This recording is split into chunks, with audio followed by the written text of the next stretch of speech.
The reverse Bitcoin crash is starting. That's just fancy talk for saying we're going to the moon, guys. Because better watch out. The clock is ticking right now. Why do I say the clock is ticking? Because we have about 60 days approximately until we get a final decision from the SEC on the Bitcoin ETF. Now, why about 60 days? Because January 10th is actually the final deadline for the ARK Invest Bitcoin ETF. That means on January 10th, the SEC either has to approve or deny that ETF. Now, they can deny it. Obviously, that's a possibility. Maybe they deny the ARK one, and then we see BlackRock be the first one to get it in March sometime, mid-March.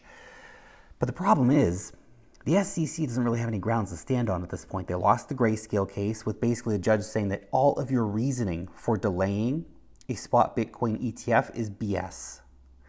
And there has been a lot of ongoing conversations between the SEC and the Bitcoin ETF applicants with lots of amendments to the applications, putting in all kinds of new language, meaning the SEC is telling them what they want to see, how they want to see it, meaning that it's less and less likely that we're going to have a denial on January 10th, which means we are less than 2 months, or slightly more than 2 months, I guess, away from a spot Bitcoin ETF being approved. Obviously, expect chaos. You never know what's going to really happen in markets.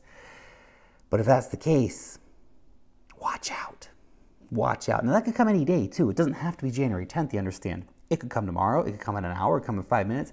It could come in 59 days and 23 hours. We don't know when the SEC is going to finally approve a Bitcoin ETF, obviously, but it's coming.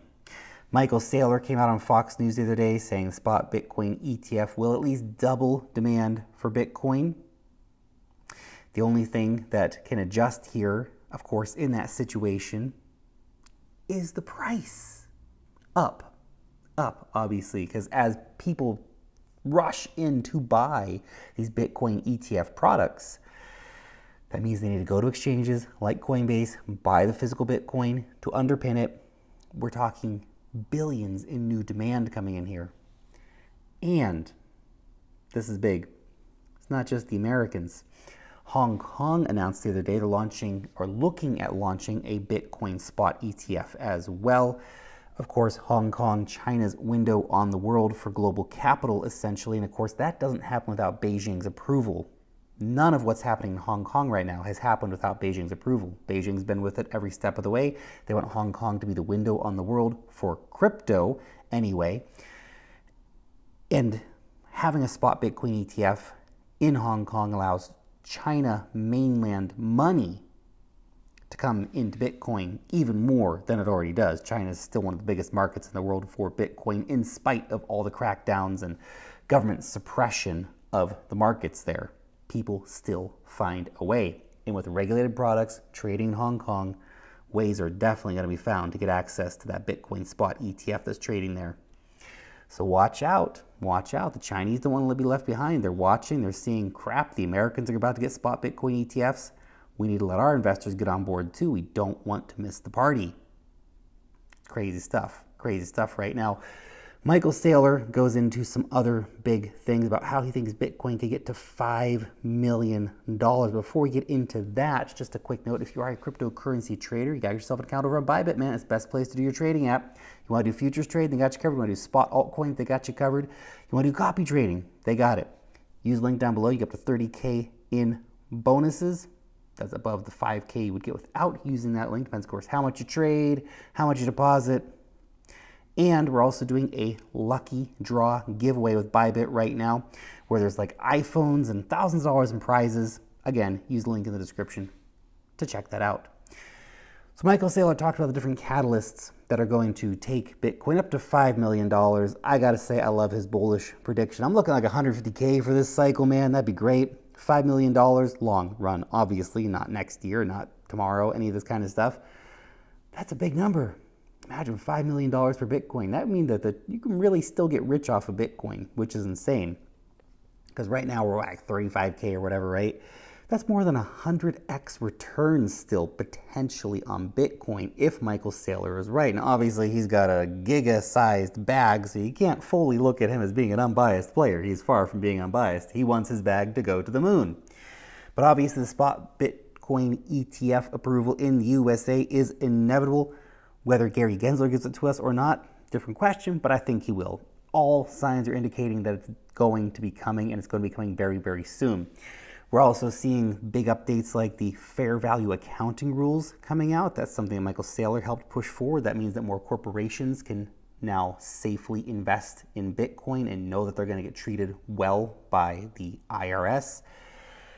And he lists the third major catalyst as banks doing custody and lending against Bitcoin as collateral as being what's going to take it to the next freaking level.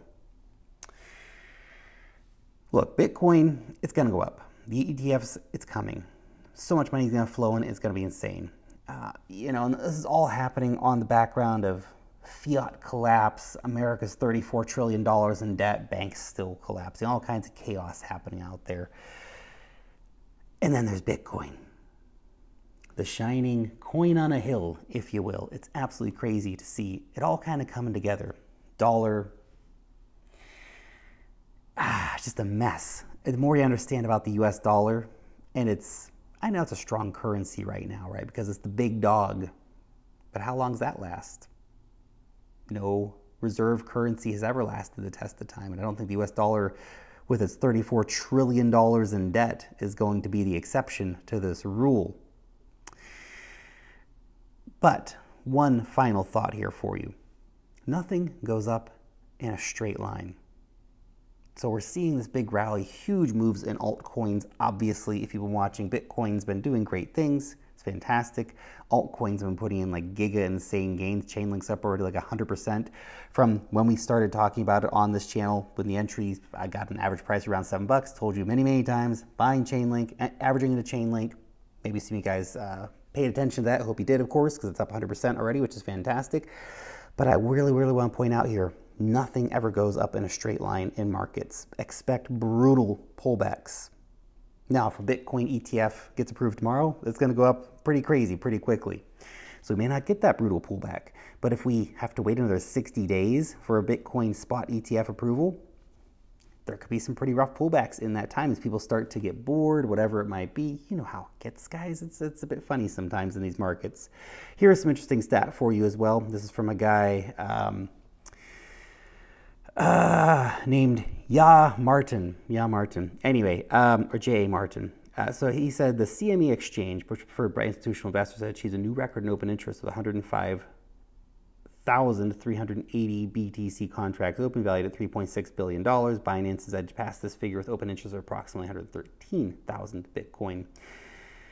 Now, historically, he says when this metric passed 12.2 billion in the past, it resulted in a minimum 20% decline in the price of Bitcoin. Just an interesting thought for you. Again, we don't know when a pullback's going to come. It could be a very news-driven event where we see a massive move for Bitcoin. But just keep in mind, there will be big pullbacks during the bull market cycle. It's totally normal. Expect them, welcome them, and be ready for them. You don't always have to rush into new highs for coins, or, if something's pumped 100%, watch out for FOMO. Be careful of FOMO. FOMO is not your friend in these markets. And look, I'm not sidelined. My bags are pretty damn well packed. I hope that yours are too. I hope that you've been paying attention for the last year. As I've been saying, this is an accumulation period. This is the time to be packing your bags. Now things are starting to move. Look, I have a bid for Bitcoin at 30K, for Chainlink at 10 bucks, in case we do get that nice brutal pullback. I'm ready. If things go crazy and they just keep on pumping, I'm ready for that too. My bags are pretty heavy right now, let's just say, right? So I'm ready for either eventuality. I'm happy to add more to my positions. If I don't get those bids filled, that's fine too.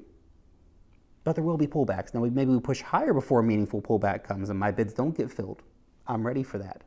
But there will be pullbacks. So just try to manage that FOMO. I know things are getting very, very exciting in the market, but just keep in mind too that we're still super early in this market cycle. If things go even potentially halfway as good as some analysts are saying, then we've got a lot more gains to come. So it's a marathon, guys. The marathon's not a sprint right now. So get your rest. Be careful with your money. Play the long game. We're going to be okay. I'll see you in the next video.